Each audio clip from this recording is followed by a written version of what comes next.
ঘটনা হচ্ছে যে দুজন প্লেয়ারের নাম দিয়ে কোনো একটা সোশ্যাল মিডিয়া পেজ থেকে যারা হয়তো মোহনবাগান রিলেটেডই পোস্ট করে, তারা পোস্ট করছে যে দুজন প্লেয়ার, একজন বিদেশি এবং ভারতীয় প্লেয়ারকে মোহনবাগান দলে আগামী মরশুমের জন্য নেওয়া হচ্ছে। ভারতীয় প্লেয়ারটার নাম হচ্ছে ম্যাকার্টন লুইস, যিনি নর্থ ইস্ট ইউনাইটেডের এফসির হয়ে সেন্ট্রাল ডিফেন্সিভ মিডফিল্ডার পজিশনে খেলেন।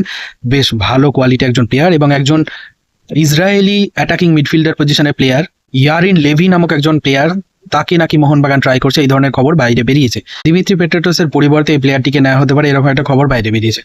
আমার বক্তব্য হচ্ছে, যারা এই খবরগুলো বের করেছে তারা যদি মোহনবাগান সমর্থক হয়, তাদের কাছে অনুরোধ, এই মুহূর্তে দলের মোমেন্টাম নষ্ট করবেন না। আর যদি ইস্টবেঙ্গল সমর্থক হয়ে থাকেন, তারা মোহনবাগানকে অপদস্থ অবস্থায় ফেলার জন্য বা মোহনবাগানের মোমেন্টামটা নষ্ট করার জন্য তারা এই কাজ করতে পারে, সেটা আমি নর্মাল ভাবে নিচ্ছি। তবে সেই প্ররোচনায় যেন মোহনবাগান সমর্থকরা পা না দেন, এখন থেকেই দিমিত্রি পেট্রাটোসের জন্য কান্নাকাটি শুরু না করেন, কিংবা দিমিত্রি পেট্রাটোস চলে যাচ্ছে বলে আনন্দ লাফালাফি করা শুরু না করে। আমাদের মেন টার্গেট কিন্তু ইন্ডিয়ান সুপার লিগ।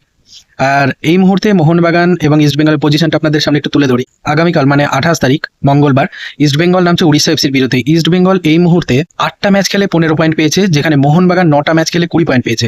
ইস্টবেঙ্গল যদি পরের দুটো ম্যাচ জেতে তাহলে তারা 21 পয়েন্ট পাবে। মোহনবাগান যদি পরের ম্যাচটা জেতে তাহলে তারা 23 পয়েন্ট পাবে। কিন্তু মোহনবাগান যদি পরের ম্যাচটা হেরে যায়, ইস্টবেঙ্গল যদি পরপর দুটো ম্যাচ জেতে, তাহলে ইস্টবেঙ্গল টপে পৌঁছে যেতে পারে। একই মানে 10টা ম্যাচ খেলার পরে ইস্টবেঙ্গল লিগ টেবিলে শীর্ষে পৌঁছে যাবে যদি পরপর দুটো ম্যাচ খেলে।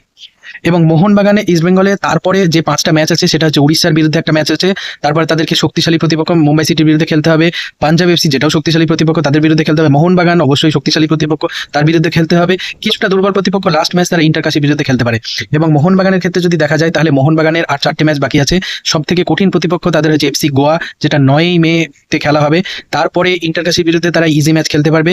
তারপরে রয়েছে ডার্বি এবং লাস্ট ম্যাচটা রয়েছে স্পোর্টিং ক্লাব দিল্লির বিরুদ্ধে। ফলে মোহনবাগানের কাছে দুটো ম্যাচ ভীষণ ইজি, ইন্টারকাশি এবং স্পোর্টিং দিল্লি, সেখানে ভালো রেজাল্ট করার তাদের একটা চান্স আছে। এফসি গোয়া এবং ইস্টবেঙ্গল এই দুটো তাদের টাফ ম্যাচ। আর ইস্টবেঙ্গলের কাছে কিন্তু মুম্বাই, পাঞ্জাব এবং ডার্বি 3টে টাফ ম্যাচ আছে এবং দুটো ইজি ম্যাচ আছে উড়িষ্যা এবং ইন্টারকাশি। তাই এক্ষেত্রে এই মুহূর্তে যে কেউ ইন্ডিয়ান সুপার লিগ জিততে পারে। এই প্রত্যেকটা দল যেন নিজেদের মোমেন্ট আমরা নষ্ট করে, এবং মোহনবাগান সমর্থক হিসেবে আমি চাই যে মোহনবাগান সমর্থকরা একটু সংযত থাকবেন যতক্ষণ না আমরা আইএসএলটা জিতছি। তারপরে না হয় ট্রান্সফার মার্কেট নিয়ে কথা হবে, আলোচনা হবে। ট্রান্সফার মার্কেটে বরাবরই মোহনবাগান রাজ করে এসেছে, আবার রাজ করবে। তার আগে ইন্ডিয়ান সুপার লিগটা জেতা আমাদের ভীষণ জরুরি। জয় মোহনবাগান।